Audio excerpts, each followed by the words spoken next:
मेरा करण सिंह जी, आपके सामने आना और बोलना अपने आप से एक वरदान के बराबर। आपने मेरी पुस्तक देखी, मैंने ये किताब सिर्फ बच्चों को और युवाओं को ध्यान में रखकर लिखी, only for the children and youth of India. और लिखने की प्रेरणा मुझे मिली श्री नारायण देसाई से, जिनकी गांधी कथा मैंने 2 बार पूरी की पूरी सुनी, एक बार इंडिया इंटरनेशनल में और एक बार गांधी स्मृति में। उन्होंने घटना सुनाई तो इजराइल में भाषण देने गए। जब भाषण खत्म हुआ तो 12-15 साल की लड़की सामने आई और वो मुस्लिम थी। उसने कहा, मुझे गांधी पर लेख लिखना है, कुछ बताइए। नारायण देसाई ने कहा, लेख लिखने के लिए सभा समाप्त होने के बाद मैं क्या बताऊं? तो मैंने कहा, इन्होंने उत्तर दिया, गांधी जब मैं छोटा था तब भी मुझे एक व्यक्ति मानते। He considered me an individual even when I was very young. And to his surprise, the girl said, मैं समझ गई, अब मैं लिख दूँ। ये वो व्यक्तित्व था जो नारायण देसाई ने अपनी किताब में लिखा है कि गांधी मुझसे इस तरह बात करते थे जैसे वे किसी से राय ले रहे। और मैं समझता हूँ ये सम्मान हर बच्चे को मिलना चाहिए। ये भी एक बड़ा मूल्य है, हर युवक को मिलना चाहिए।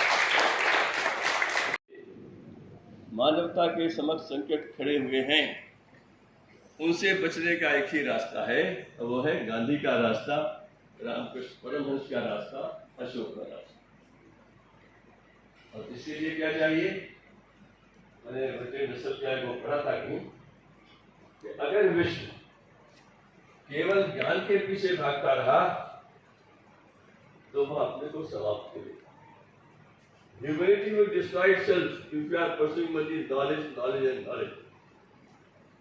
You need buddhi and vivek. So I wanted sir to find out how do I explain it, and I found one example. This is the last paragraph. The example is when the first atomic explosion took place in Los Alamos. That was the peak of knowledge, scientific knowledge. विश्व में विज्ञान का जो भी ज्ञान था, उसका जो चरम उत्कर्ष था उस स्टेज पर, उसका परिणाम क्या था? एटॉमिक। और सारे वैज्ञानिक ये सोच रहे थे कि इसका मानव कल्याण में उपयोग कैसे होगा। लेकिन कुछ लोग और सोच रहे थे, ज्ञान तो था, एटम बम बना, लेकिन बुद्धि और विवेक की कमी के कारण हिरोशिमा हुआ, नागासाकी। आज भी यही हो रहा है। सारा शोध क्यों हो रहा है? आपका हथियार इतना घातक है, मेरा उससे अगली स्टेज पे जाएगा, मैं अगली स्टेज आऊंगा तो आप फिर नहले पर दहला, लेकिन जैसे ही दहला आता है दूसरा और आगे बढ़ जाता है तो इसका दहला फिर नहला हो जाता है, नीचे आ जाता है। यही क्या मानवता है?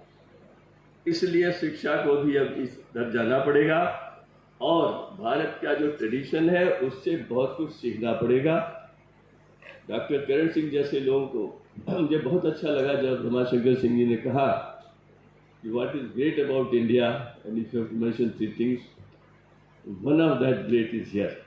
हम लोग बहुत भाग्यवान हैं कि वो यहाँ हैं और मेरे जैसे लोग जो काम करते हैं उनके पुस्तकों को पढ़कर, उनको सुनकर भी आगे बढ़ते हैं। मैं चाहता था, एक बार डॉक्टर साहब ने तो मैंने बहुत कहा और हम लोगों ने उसे आगे बढ़ाया भी, कि ये विचार अगर हर जगह पहुंच जाएंगे, जो आज यहाँ पर जो चर्चा हो रही है, जो पहले हुई है, आगे होगी, तो निश्चित रूप से India will not be deficient on social question, on religious Amity and most importantly on creating a society that mutually trusts each other. The temple of understanding India foundation द्वारा आयोजित कार्यक्रम के बाद माननीय श्री JS राजपूत जी से RJS पॉजिटिव मीडिया ने बातचीत की। आइए सुनते हैं। गांधी एट 150, ये जीवन मूल्यों की बात चल रही है और आज एनसीईआरटी के पूर्व निदेशक इसमें भाग ले रहे हैं, श्रीमान JS राजपूत जी।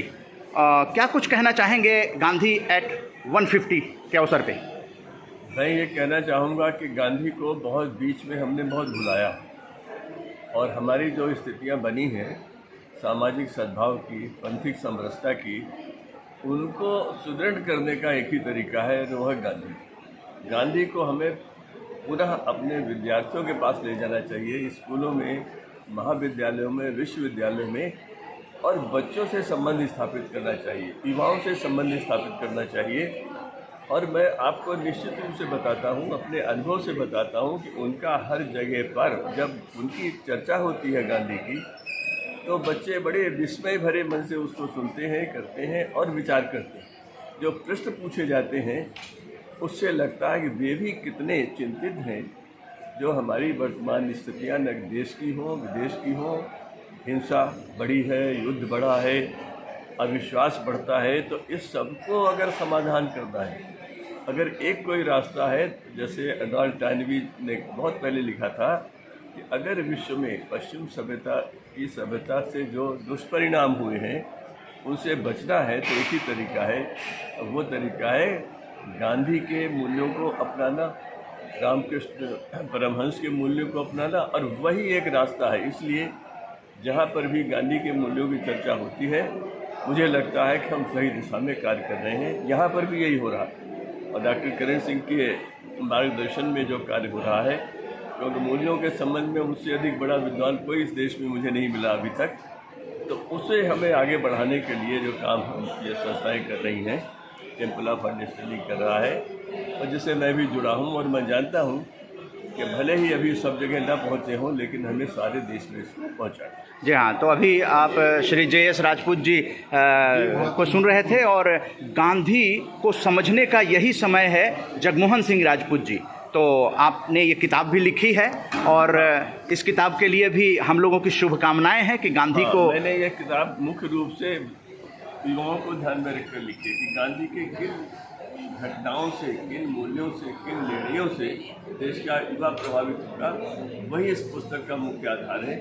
और उन्हें भविष्य की संभावनाओं के लिए उन्हें कितना जानना चाहिए, क्या जानना चाहिए, उसके लिए ये पुस्तक बनाई है। जी हाँ, तो गांधी के जो जीवन मूल्य हैं उसे लेकर कॉन्फ्रेंस में दिखाया गया है और किताब भी यहाँ पर जगमोहन सिंह राजपूत जी की जो कि 150 वर्ष के ऊपर लिखी गई है, वो सभी अतिथियों को प्रदान भी किया गया है द टेम्पल ऑफ अंडरस्टैंडिंग कार्यक्रम में।